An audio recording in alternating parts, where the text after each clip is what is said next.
Doctor Mohammad Yunus মহোদয় Nobel বিজয়ী, তিনি শান্তিতে পুরস্কার পেয়েছেন।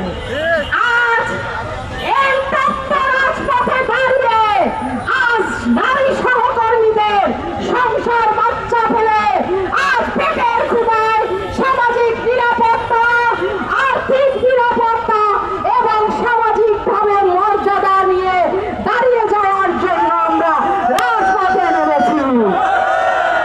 অত্যন্ত দুঃখের বিষয় হচ্ছে সবচেয়ে বিশাল জনগোষ্ঠীকে অশান্তিতে রেখে অন্তত বাংলাদেশে শান্তি প্রতিষ্ঠা হবে না।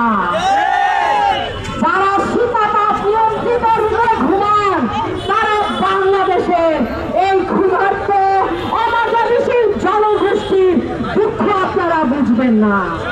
তাই আজকের এই তপ্ত রাজপথে আপনাদেরকে জানিয়ে দিতে চাই, দ্রুত সময়ের মধ্যে যদি পে কমিশন বাস্তবায়ন না হয় সারা বাংলাদেশের দুনিয়ার মানুষ রাজপথে নেমে যাবে ইনশাআল্লাহ।